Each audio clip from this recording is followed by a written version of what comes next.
اللہ اللہ اللہ۔ مومنین کرام السلام علیکم، اعوذ باللہ من الشیطان الرجیم، بسم اللہ الرحمن الرحیم، یا ایھا الذین آمنوا کتب علیکم الصیام۔ ناظرین، آج پھر ایک ادنا سے طالب علم ہونے کی حیثیت سے جو میں نے اپنے بزرگوں سے سیکھا ہے وہ جوانوں کی خدمت میں چند باتیں روزے کے سلسلے سے عرض کرنا چاہتا ہوں کہ یہ صرف علماء کرام کا کہنا نہیں ہے، یہ صرف مراجع کرام کا فتویٰ نہیں ہے،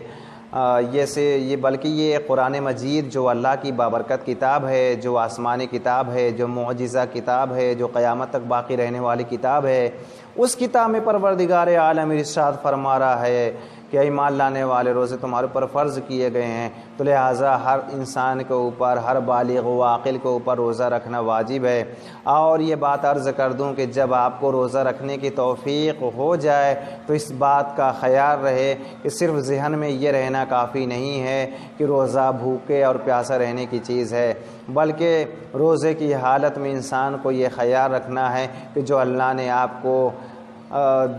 آنکھ دیا ہے، جو اللہ نے آپ کو کان دیا ہے، جو اللہ نے آپ کو ہاتھ پیر دیا ہے، جو اللہ نے آپ کو زبان دیا ہے، کہیں ایسا نہ ہو کہ اس کا غلط استعمال کریں۔ میں یہ بات اس لیے عرض کر رہا ہوں کہ بہت سارے افراد ایسے ہیں کہ جو روزے سے تو ہوتے ہیں مگر روزے کی حالت میں جھوٹ بولتے ہیں، اور یہ علماء کرام سے سنتے بھی ہیں کہ جھوٹ ایک ایسا گناہ ہے کہ جو زنا سے بھی بدتر ہے۔ ناظرین، بہت سارے افراد ایسے ہیں جو روزہ تو رکھتے ہیں مگر غیبت بھی کرتے ہیں اور غیبت سنتے بھی ہیں، اور یہ بھی جانتے ہیں کہ اگر انسان کتنا ہی بڑا گناہ کیوں نہ کیا ہو، چاہے گناہ صغیرہ یا گناہ کبیرہ، اگر وہ خدا سے توبہ کرتا ہے تو خدا اسے بخش دیتا ہے، مگر غیبت ایک ایسا گناہ ہے کہ جب تک جس کی غیبت کی گئی ہے وہ نہیں معاف کرے گا تب تک خدا بھی نہیں معاف کرے گا۔ ناظرین، بہت سارے افراد ایسے ہیں جو ایک دوسرے سے حسد کرتے ہیں، اور یہ بھی علماء کرام سے سنتے رہتے ہیں کہ حسد بھی ایک ایسا گناہ ہے کہ اگر کوئی برادر مومن سے حسد کر رہا ہے تو جس طرح سے آگ سوکھی لکڑی کو جلا کر راکھ کر دیتے، اسی طرح سے نیک عمل کو حسد کھا جاتا ہے، برباد کر دیتا ہے، ختم کر دیتا ہے۔ ناظرین، بہت سارے افراد ایسے ہیں روزہ تو رکھتے ہیں مگر روزے کا احترام نہیں کرتے ہیں، روزے کی حالت میں گالی دیتے ہیں، روزے کی حالت میں فساد کرتے ہیں، یہی نہیں بلکہ اپنے بزرگوں کا مذاق بھی اڑاتے ہیں۔ ناظرین، اللہ نے آپ کو دیا ہے، آنکھ دیا ہے، کان دیا ہے، پیر دیا ہے، زبان دیا ہے، سب کچھ دیا ہے، یہ بہت بڑی نعمت ہے جو اللہ نے آپ کو دیا ہے، مگر آپ کے فائدے کے لیے دیا ہے۔ مگر ایسا نہ ہو، بہت سارے افراد ہیں جو پورے سال تو جھوٹ بولتے ہیں، غیبت کرتے ہیں، غیبت سنتے ہیں، حسد کرتے ہیں، فساد کرتے ہیں، چوری کرتے ہیں، نہ جانے کون سا عمل انجام دیتے ہیں، مگر ناظرین کم سے کم اس بات کا خیال رہے کہ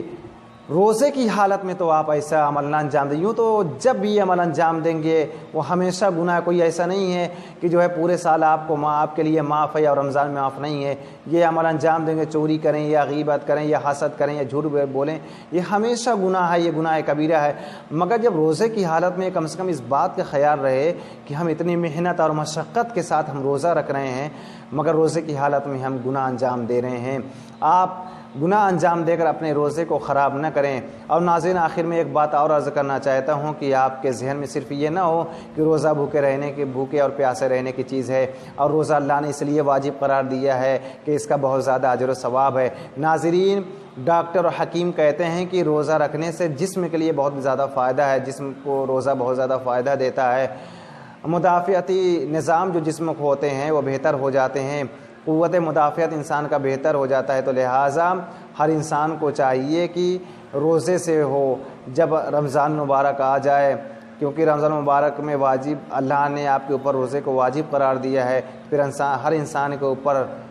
واجب ہے کہ وہ روزہ رکھے، اور اگر وہ روزہ نہیں رکھتا ہے تو پھر گناہ انجام دے رہا ہے، وہ بھی گناہ کبیرہ انجام دے رہا ہے۔ والسلام علیکم ورحمۃ اللہ۔